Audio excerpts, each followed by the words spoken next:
Video চিত্রে দেখতে পাওয়া একদল নারী পাঞ্জাবি পরা যে দুজন ব্যক্তির উপর হামলে পড়েছে সেখানে একজন মসজিদের ইমাম। খবর নিয়ে জানা যায় হামলার শিকার এই ব্যক্তি এক মসজিদের ইমাম, নাম শহীদুল্লাহ। তিনি জানান তার মায়ের সূত্রে পাওয়া জমিতে দীর্ঘদিন ধরে তিনি বসবাস করে আসছেন। এখন তার আপন মামাতো ভাই ফেরদৌস এই জমি দখল নিতে ভাড়াটে নারী দিয়ে হামলা চালায় তার বসত বাড়িতে। বাড়িতে এই নারীদের অবস্থানের কথা জানতে পেরে তিনি এবং তার ভাই বাড়িতে আসলে তাদের উপর হামলা করে এই নারীরা। এই সময় বাড়ির মূল্যবান জিনিসপত্র নিয়ে যায় বলে অভিযোগ করেন এই দুজন ভুক্তভোগী। আমার মায়ের সম্পত্তির মধ্যে আমাদের এক বড় ভাই দীর্ঘদিন থেকে সেখানে বসবাস করতে আসতেছিল।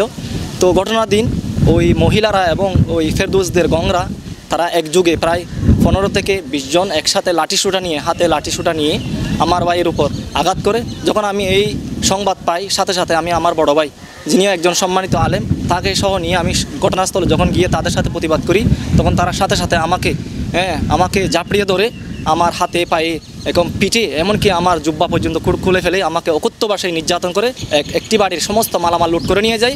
65 বছর আগের দখলীয় জায়গা এবং মার প্রত্যেক সব সম্পত্তি লইয়া বসবাস আসি আর ভাই থাকি আনতি ও ভাই ইয়া টানা হেঁচা করে যাতে দূরা দিয়ে বলে হইয়ে তার আর শুনি দূরে আর দুই ভাই গিয়ে আর মলিশা আর ভাই সরু আগে আগে যাই মতো দেখি দে এই অবস্থা এটা মাই পঞ্চায়েত একটা লাড়ি উড়ালু ভরিয়ে তারাতে এবং আর এলু পাত্রে বারে বারে মারে আর বাইরে চলে এসছে এবং পাঞ্জাবি চুরি ফেলের আর দেখা মারে এবং এই জিনিসপত্র যে আসিল ইয়ার ভিতর সব লুটপাল করে লই যাবে।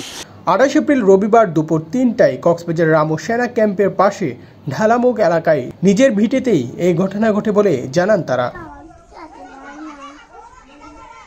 অভিযুক্ত ফেরদৌসের সাথে এই বিষয়ে যোগাযোগ করলে তিনি হামলার বিষয় অস্বীকার করে হাতাহাতি হয়েছে বলে দাবি করেন।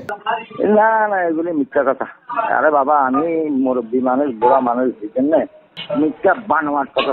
আমার মেয়েরা গিয়ে একটু দেখেছে। এই ঘটনায় রামু থানায় অভিযোগ দেওয়া হয়েছে। প্রশাসনের যথাযথ হস্তক্ষেপ এবং সুষ্ঠু বিচার কামনা করছে ভুক্তভোগী এই পরিবার। News desk TTN।